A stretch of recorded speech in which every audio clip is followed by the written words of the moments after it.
রাধে রাধে বন্ধুরা, তোমরা সবাই কেমন আছো? আশা করি ভালো আছো। আমিও খুব ভালো আছি। আজ বানিয়েছি আমি মাছের তেলের বড়া। অসাধারণ এই টেস্টি বড়া। আমি যা যা উপকরণ দিয়ে করেছি বন্ধুরা, অবশ্যই একদিন বানিয়ে খেয়ে দেখবেন বন্ধুরা।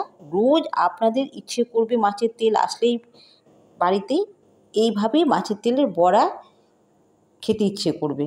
শুকনো শুকনো ভাত দিয়ে মেখে বা শুধু মুখেও বিকেলে চায়ের সাথে খুব সুন্দর খেতে, অসাধারণ টেস্ট। এখানে মাছের তেল নিয়েছি, মাছের তেল 10 গ্রাম নিয়েছি আমি চালের গুঁড়ো, আর নিয়েছি 20 গ্রাম আটা, মানে গমের আটা বা ময়দা যেটা বলেন আপনারা। এখানে মাঝারি সাইজে 3টে পেঁয়াজ আর 5-6 কোয়া রসুন, 4-5টে লঙ্কা কাঁচা পাকা। আমি রসুন, লঙ্কা আর পেঁয়াজটা পেস্ট করে নেব। খুব ভালোভাবে পেস্ট করার দরকার নেই, মানে আধ ভাঙা হলেই হবে। প্রথমে দিয়ে দিচ্ছি আমি পেঁয়াজ, এই ডুমো ডুমো করে আমি কেটে নিয়েছি। রসুনটা ঠিক মতো ছিলিনি, চোকাগুলো আছে, কচি রসুনটা। আর দিয়েছি একটু বেশি পরিমাণে লঙ্কা, মানে জল দিব না, আমি জল ছাড়াই পেস্ট করে নেব, তাহলে আধ ভাঙা হয়ে থাকবে, খেতে খুব ভালো লাগে। এবার দিচ্ছি মাছের তেলে চালের গুঁড়ো, তারপরে আটা, তারপরে দিয়ে দিচ্ছি লবণ 1/2 চামচ মতো। এবার রসুন, পেঁয়াজ, লঙ্কা পেস্টটা এবার দিয়ে দিচ্ছি, সম্পূর্ণই দেব। দিয়ে হাত দিয়ে ভালোভাবে আমি আস্তে আস্তে মিক্সড করে নেব। জল কিন্তু এখানে ব্যবহার করছি না আমি। হ্যাঁ, তেলগুলোকে আমি হাত দিয়ে ভেঙে নিচ্ছি।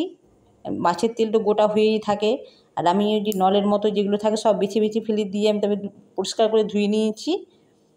শুধু তেলটুকুই আমি নিয়েছি এখানে, তেল আর মেটে যেগুলো থাকে ওগুলোই নিয়েছি। আর বেশ ভালোভাবে হাত দিয়ে আমি চটকে মেখে নিচ্ছি।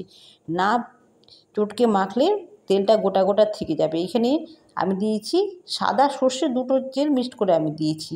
এবার মিডিয়াম সাইজের আমি হাতে করে নিয়েছি। এবার বড়াগুলো সব ভেজে নিচ্ছি এক এক করে। আমি খুব বড় সাইজ করছি না, খুব ছোট সাইজও করছি না, মিডিয়াম সাইজেরই আমি করে নিচ্ছি। হাই জালে আমি প্রথমে বড়াগুলো আমি দিয়ে দিচ্ছি। দেওয়ার সময় জালটা বেশি থাকলে তেলটা হিট থাকে ভালো, তো তলায় লেগে যায় না। সব বড়াগুলো আমার তেলে দেওয়া হয়ে গেছে। এবার আমি লো টু মিডিয়ামে বড়াগুলো আস্তে আস্তে ভেজে নিচ্ছি। ব্রাউন কালার আমার একদিক হয়ে গেছে, আমি উল্টে নিয়েছি। বেশ কিছু সময় নিয়ে এগুলো ভাজতে হবে, খুব তাড়াতাড়ি ভাজা যাবে না। যত মানে গ্যাসটা কমিয়ে ভাজবেন, বড়াটা তত সুন্দর হয়, মচমচে হয়, আর স্বাদটাও খুব সুন্দর হয়। মাছের তেলগুলো সব গলে যায় ভেতরে, আর বেশি জাল দিলে উপরটা পুড়ে যাবে, ভেতরটা কাঁচা থেকে যাবে। তাই জন্য একটু সময় নিয়েই ভাজতে হবে, আর বেশি তেলে এটা ভাজতে হবে, কম তেলে ভাজা যাবে না। বলাটা ভুল, মানে যাবে, মানে একটু টেস্টটা একটু 19-20 তো হয়। প্রথমে আমি বড়াগুলো ভেজে নিয়েছি, তার কিছু পরিমাণ আমার আরও বড়া ছিল, ওগুলো পরে আমি ভেজে নিচ্ছি একইভাবে।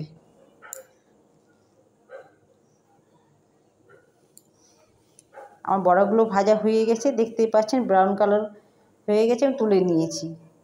খুব টেস্টি বড়া। প্লিজ বন্ধুরা,